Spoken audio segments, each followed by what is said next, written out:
V5 news వ్యూవర్స్కు నమస్కారం. నా పేరు Jakkula Vamsikrishna, all India OBC advocates association president. Telangana రాష్ట్రంలో ఓబీసీ ఎవరైతే అభ్యర్థులు ఉన్నారో junior civil judge, district judge examination రాసే అభ్యర్థులకు అన్యాయం జరుగుతుంది.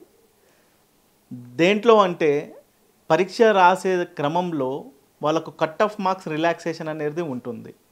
అదే మనం ఆంధ్రప్రదేశ్ రాష్ట్రంలో చూసుకున్నట్టయితే కట్ ఆఫ్ మార్క్స్ రిలాక్సేషన్ వచ్చేసి ఈడబ్ల్యూఎస్కి 60%, ఓబీసీకి 55%, ఎస్సీ ఎస్టీకి 50% ఆంధ్రప్రదేశ్లో ఫాలో అవుతున్నారు. అదే మన తెలంగాణ రాష్ట్రంలో చూసుకున్నట్టయితే ఓబీసీలు ఓపెన్ కేటగిరీలోనే వచ్చేసారు. 60% ఓబీసీలకు రావాలి, ఎస్సీ ఎస్టీలకు 50% రావాలి. అంటే మన బీసీలకు ఈ జ్యుడిషియర్ వ్యవస్థలో కూడా ఎంత అన్యాయం జరుగుతుంది ఓబీసీలకు అంటే మనకు దీంట్లో క్లియర్గా ఎన్నో ఉద్యమాలు చేసిన తర్వాత కూడా బీసీలకు న్యాయం జరగడం లేదు. మేము ఈ విషయం మీద తెలంగాణ స్పీకర్ గారికి కూడా రిప్రజెంటేషన్ ఇవ్వడం జరిగింది, హానరబుల్ చీఫ్ జస్టిస్ ఆఫ్ తెలంగాణకు కూడా ఇవ్వడం జరిగింది, మళ్ళీ రిక్రూట్మెంట్ రిజిస్టర్ గారికి కూడా ఇవ్వడం జరిగింది, BC commission national and state చైర్మన్లకు కూడా ఇవ్వడం జరిగింది. అందరూ ఎంపీలతో కూడిన ఒక రౌండ్ టేబుల్ కాన్ఫరెన్స్ కూడా పెట్టి బీసీలకు అన్యాయం జరుగుతుందని కూడా దీని మీద మేము ఒక చర్చ అనేది ముందుకు తీసుకురావడం జరిగింది. దీంట్లో బీసీలకు రిలాక్సేషన్ ప్రీవియస్లీ మనకు ఉండే 2017 వరకు బీసీలకు రిలాక్సేషన్ ఉండే. దాని తర్వాత దాంట్లో రూల్స్ అనేది అమెండ్ చేసినారు. అమెండ్ చేసిన తర్వాత వేరే వాళ్ళు అమెండ్ అయిన తర్వాత కూడా ఒక కేసు వేయడం జరిగింది. ఆ కేసుని కూడా డిస్మిస్ చేయడం జరిగింది.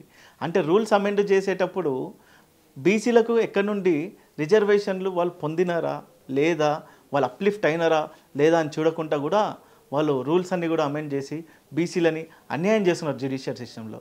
మనము జ్యుడిషియర్ సిస్టమ్ అనేది కూడా చాలా ఇంపార్టెంట్. చాలా బీసీలకు జడ్జిలుగా కావాలి అంటే మేము ఏం అడగడం లేదు, ప్రీవియస్లీ ఉన్నట్టు రిలాక్సేషన్ని కొనసాగించాలని ఎన్నో మీటింగ్లు, జంతర్ మంతర్లో ధర్నాలు, హైదరాబాద్ ధర్నా చౌక్ దగ్గర ధర్నాలు, తెలంగాణ హైకోర్టు ముందు ధర్నాలు, ఎన్నో ధర్నాలు చేసినాము.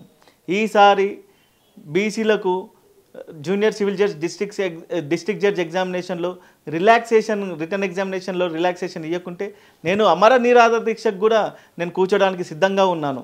ఈ ప్రభుత్వానికి కూడా ఎన్నోసార్లు వినతి పత్రాలు ఇవ్వడం జరిగింది. మనకు బీసీ మినిస్టర్ గారికి, పొన్నం ప్రభాకర్ గారికి కూడా ఎన్నోసార్లు కలిసి దీని మీద వినతి పత్రం ఇవ్వడం జరిగింది. దయచేసి మేము కోరేది ఒకటే, ప్రీవియస్లీ ఏ విధంగా అయితే ఉందో అదేవిధంగా మీరు ఓబీసీలకు రిలాక్సేషన్ అనేది ఈ జడ్జిల పరీక్షలలో ఇవ్వాలనేది మేము కోరుతున్నాము. ఆంధ్రప్రదేశ్లో ఇస్తున్నారు, కర్ణాటకలో ఇస్తున్నారు, కేరళలో ఇస్తున్నారు, మహారాష్ట్రలో ఇస్తున్నారు, మన తెలంగాణలో నేను ఎందుకు తీసేసినారని కూడా మేము ప్రశ్నించడం జరిగింది. కావున ఓబీసీలను జ్యుడిషియర్ సిస్టంలో కూడా వచ్చే క్రమంలో ఈ రిలాక్సేషన్ ఉంటే కూడా బాగుంటుంది. వాళ్ళకు కూడా మనము అప్లిఫ్ట్ చేసిన వాళ్ళం అవుతాము. సోషల్ జస్టిస్ అనేది ఏదైతే నినాదం ఉందో ఆ నినాదానికి న్యాయం చేసిన వాళ్ళు కూడా ఈ ప్రభుత్వం అవుతుంది అనేది మేము ఈ వేదిక నుండి కోరుతున్నాము. అదేవిధంగా మనం భారతదేశ వ్యాప్తంగా కూడా హయ్యర్ జ్యుడిషియర్లో చూసుకున్నట్టయితే 2017 నుండి 2023 వరకు 604 హైకోర్టు జడ్జెస్ని కొలిజం సిస్టంలో వాళ్ళని నామినేట్ చేస్తున్నారు. దాంట్లో వచ్చేసి జనరల్ కేటగిరీకి 458 మెంబర్స్ ఉన్నారు, ఎస్సీలు 18 మెంబర్స్ ఉన్నారు, ఎస్టీలు 9 మెంబర్స్ ఉన్నారు, ఓబీసీలు 72% ఉన్నారు, మైనారిటీస్ 34% ఉన్నారు, అన్నోన్ 13 మెంబర్స్ ఉన్నారు. సో ఇక్కడ కూడా మనం చూసుకుంటే మన బీసీలకు ఎంత శాతం ఉన్నాం మనం? భారతదేశంలో అతి ఎక్కువ పన్నులు కట్టేది బీసీలే. అతి ఎక్కువ పన్నులు కట్టిన తర్వాత కూడా భారతదేశం నడిచే దాంట్లో క్రమంలో కూడా బీసీలే ఉన్నారు. చేతి వృత్తి కులాలు కూడా బీసీలే ఉన్నారు. అంటే ఈ భారతదేశాన్ని ముందుకు తీసుకునే దాంట్లో ముందంజగా బీసీలు ఉంది, ముందుకు తీసుకొని వెళ్తున్నారు. సో ఇక్కడ జ్యుడిషియర్ సిస్టంలో కూడా మేము కేవలము ఎవరికో ఏదో చేయాలని కాదు, జ్యుడిషియర్ సిస్టంలో కూడా బీసీలకు న్యాయం చేయాలంటే ఈ కొలిజం సిస్టంలో కూడా టాప్ 10లో వెళ్తున్నారు బీసీలు, కానీ టాప్ 5లో బీసీలు లేకుండా ఉంటున్నారు. చాలామంది న్యాయవాదులు కూడా తెలంగాణ రాష్ట్రంలో ఉన్నారు. రమేష్ బాబు విశ్వనాథ్లు అని, రఘునాథ్ అని అతను, మళ్ళీ దాని తర్వాత బిఎస్ ప్రసాద్ గారు కానివ్వండి, ఇట్లా చెప్పుకుంటూ పోతే ఎంతోమంది న్యాయవాదులు బీసీలు బ్రహ్మాండంగా ఆర్గ్యుమెంట్స్ చేసుకుంటాం మన కోర్టులలో, బ్రహ్మాండంగా వాళ్ళు ముందుకెళ్ళి వాళ్ళ మీద కూడా రిపోర్టెడ్ జడ్జిమెంట్స్ కూడా చాలా బ్రహ్మాండంగా రిపోర్టెడ్ జడ్జిమెంట్స్ కూడా ఉన్నాయి. వాళ్ళందరికీ కూడా అవకాశం కలిగితే వాళ్ళు కూడా రేపొద్దున హైకోర్టు జడ్జిల అయ్యే దాంట్లో ఆస్కారం ఉంటుంది. హైకోర్టు మనం సుప్రీంకోర్టు కానీ హైకోర్టు జడ్జెస్ని మనము లిస్ట్ చూసుకుంటే ఒకసారి మనము జ్యుడిషియల్ సిస్టంలో సుప్రీంకోర్టులో ఉన్న జడ్జిలందరూ కూడా వన్ ఆర్ అదర్ అంటే వాళ్ళ ఫాదర్కి సంబంధించిన వాళ్ళు చుట్టాలు ఎవరైనా ఉంటారు, వాళ్ళ మదర్కి సంబంధించిన చుట్టాలు ఎవరో ఒకరు ఉంటారు.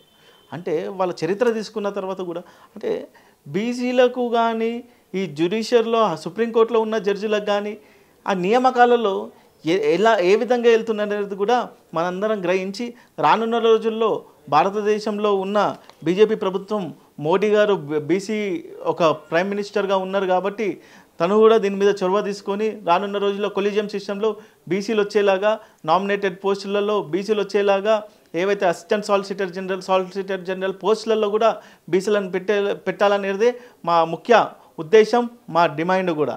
రాష్ట్ర ప్రభుత్వం కూడా తెలంగాణ రాష్ట్రంలో ఉన్న బీసీలను ఏజీపీలను జీపీలను స్టాండింగ్ కౌన్సిల్లను డిఫెన్స్ కౌన్సిల్లను వీళ్ళని కూడా బీసీల నుండి నియమించాలి అనేది మేము డిమాండ్ చేస్తున్నాము. ఆంధ్రప్రదేశ్లో చూసుకుంటే 62% నామినేటెడ్ పోస్టులలో న్యాయవాదులు బీసీ న్యాయవాదులు ఉన్నారు.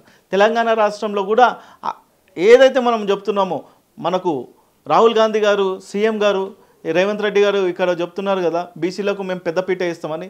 దయచేసి ఈ అపాయింట్మెంట్లలో కూడా బీసీలను తీసుకురావాల్సిందిగా కోరుతున్నాను. ధన్యవాదాలు. Thank you very much.